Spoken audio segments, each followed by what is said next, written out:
April 1 തുടങ്ങിയ 6ാം semester പരീക്ഷകളുടെ 2 പരീക്ഷകൾ ഏകദേശം എല്ലാ പ്രോഗ്രാമുകളുടെയും കഴിഞ്ഞിട്ടുണ്ടായിരിക്കും. അതിനിടയിൽ പല വിദ്യാർത്ഥികൾ പല സംശയങ്ങളും ചോദിക്കുന്നുണ്ട്. ചില പരീക്ഷ വിചാരിച്ച പോലെ എഴുതാൻ പറ്റിയില്ല, സമയം തികഞ്ഞില്ല, ഇങ്ങനെയൊക്കെ ആയതുകൊണ്ട് തോറ്റുപോകുമോ, ഏപ്രിൽ 29 തുടങ്ങുന്ന വാല്യുവേഷൻ ക്യാമ്പ് ലിബറൽ ആകുമോ, അങ്ങനെ പല രീതിയിലുള്ള കാര്യങ്ങളും. മുഖ്യമായും ചോദിച്ചത് ഇനി 6ാം സെമസ്റ്റർ പരീക്ഷകൾ എന്നായിരിക്കുമെന്നാണ്. കോളേജിലെ സൂപ്പർ സീനിയേഴ്സിനോട് ഇക്കാര്യം പറയേണ്ട ആവശ്യമില്ലല്ലോ.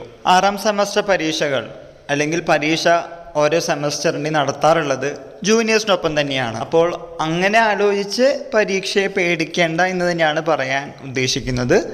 പക്ഷെ പരീക്ഷയാണ്, അത്യാവശ്യം പഠിച്ചു പോയാൽ തന്നെ നിങ്ങൾക്ക് ജയിക്കാവുന്ന കാര്യമേ ഉള്ളൂ.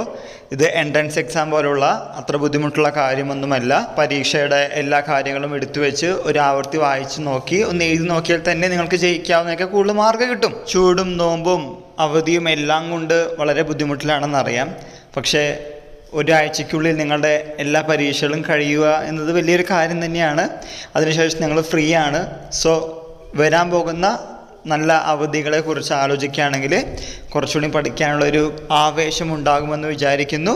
നിങ്ങൾ ഇക്കാര്യങ്ങൾ മനസ്സിലാക്കി മുന്നോട്ട് പോവുക. നമ്മുടെ പരീക്ഷാ ടിപ്സ് എന്ന ആ വീഡിയോ കാണാത്തവരുണ്ടെങ്കിൽ കാണാൻ നോക്കുക. ഇതുമായി റിലേറ്റ് ചെയ്യുന്ന എന്തെങ്കിലും സംശയങ്ങളുണ്ടെങ്കിൽ നിങ്ങൾക്ക് കമൻറ്റ് ബോക്സിൽ കമൻറ്റ് ചെയ്യാവുന്നതാണ്. എല്ലാവർക്കും ഒരിക്കൽ കൂടി നന്ദി, നമസ്കാരം.